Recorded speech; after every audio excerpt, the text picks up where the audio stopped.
రైతు సంఘం, గిరిజన సంఘం, వ్యవసాయ కార్మిక సంఘం, సిఐటి వివిధ రంగాల నుంచి ఈ ధర్నాకు మద్దతుగా వచ్చినటువంటి సోదరులారా, ఇంత ఎర్రటి ఎండలో కూడా పేదల పక్షాన ప్రజల కష్టాలు ప్రజలకు తెలియజేయడానికి వచ్చినటువంటి మీడియా మిత్రులందరికీ హృదయపూర్వకమైన ధన్యవాదాలు తెలియజేస్తున్నాం. ఇక్కడ వచ్చినటువంటి పేదలు ఈ కలెక్టర్ గారిని మాకు కూడా మీలాంటి బంగ్లా మంజూరు చేయమని అడగడానికి రాలేదు. లేదంటే నిన్న విశాఖపట్నంలో మీరందరూ చూసింటారు. ఇప్పుడు రెడ్ బుక్ అని చెప్పాడు కదా కృష్ణమూర్తి గారు. నీ రెడ్ బుక్ తెరిస్తే రేపు మా ఎర్ర జెండా తెరుస్తాం. నీ రెడ్ బుక్ ఉంటుందా, నా ఎర్ర జెండా ఉంటుందో, నీవో తాడో తేడో తెలుసుకోవడానికి ఈ కార్యక్రమం.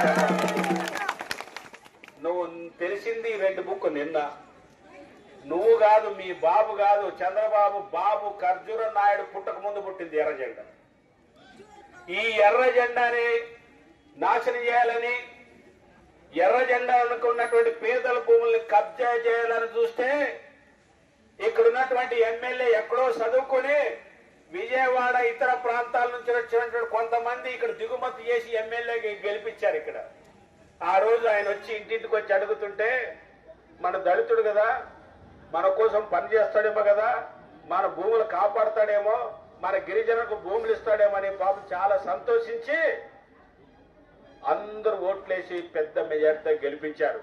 ఆ రోజు అనుకున్నాం పేదల కోసం పనిచేస్తాడేమని. కానీ ఈరోజు చూస్తుంటే ఆయన ఇక్కడ ఉన్నటువంటి గిరిజనులు దళితుల కోసం పనిచేస్తున్నట్లు లేడు. ఎక్కడో విజయవాడ, అమెరికా, హైదరాబాద్ లో ఉన్నటువంటి అగ్రవర్ణాలకు ఒక పాలేరుగా పనిచేయడానికి వచ్చినటువంటి అత్యంత పనికిమాలిన ఎమ్మెల్యేగా కనిపిస్తుంది. ఎవరైనా ఎమ్మెల్యే అంటే ఏం చేయాలి? ఎంత గౌరవంగా ఉండాలి? ఎమ్మెల్యే అసైన్మెంట్ కమిటీ చైర్మన్ అంటే ఈ డివిజన్ లో, ఈ అసెంబ్లీ నియోజకవర్గంలో ఎవరికి దొంగ భూములు ఇచ్చారు, ఎవరికి దొంగ పట్టాలు ఇచ్చారు, ఆర్డీఓని కూర్చోబెట్టి ఎంఆర్ఓని, ఆర్డీఓని అందరిని పిలిపించి ఏవి దొంగ పట్టాలు, ఏవి నిజమైన పట్టాలు, పేదలకి ఏమైనా ఫేక్ పట్టాలు ఇచ్చారా అని ఆధారాలు తీసుకున్న తర్వాత, ఒకవేళ అధికారులు ఫేక్ పట్టాయి, దొంగ పట్టాయి ఇస్తే ఆ జవాబుదారుతనం పేదలు కాదు, ఎవడైతే దొంగ పట్టా ఇచ్చి డబ్బులు తీసుకున్నటువంటి పందుకొక్కలు ఉన్నారో వాళ్ళు బాధ్యత వహించాలి తప్ప దానికి పేదల బాధ్యత వహించాలా? అలాంటి దొంగల పక్ష నుండి రాత్రికి రాత్రి నువ్వు ఇళ్లు కూలుస్తావా? ఎవడిచ్చారు నీకు ఆ ధైర్యం? ఎవడిచ్చారు నీకు ఆ దమ్ము? జిల్లా కలెక్టర్ గారు, మేజిస్ట్రేట్ ఒక పట్టా ఇచ్చినటువంటి భూముల్ని నువ్వు స్వాధీనం చేసుకోవాలంటే ముందు వార్నింగ్, ఒక నోటీస్ ఇవ్వాలి. 15 రోజుల లోపల సమాధానము చెప్పమని ఇవ్వాలి. అప్పటికి సమాధానం చెప్పకపోతే మరొక నోటీస్ సీసీఎల్ ద్వారా రావాలి. 3 నెలలు సమయం ఇవ్వాలి.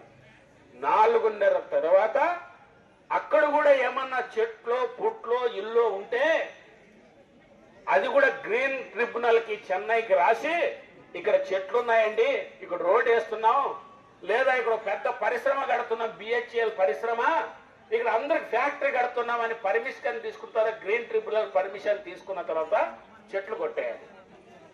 మరి ఎమ్మెల్యే చదువుకున్నాడో ఇక్కడ గొర్రెలు కాస్తున్నాడో నాకు తెలియదు. కానీ ఒకవేళ ఎమ్మెల్యే గొర్రెలు కాసేవాడైతే మరి ఈ తహసీల్దార్ ఏమో బర్రెలు కాసేవాడా?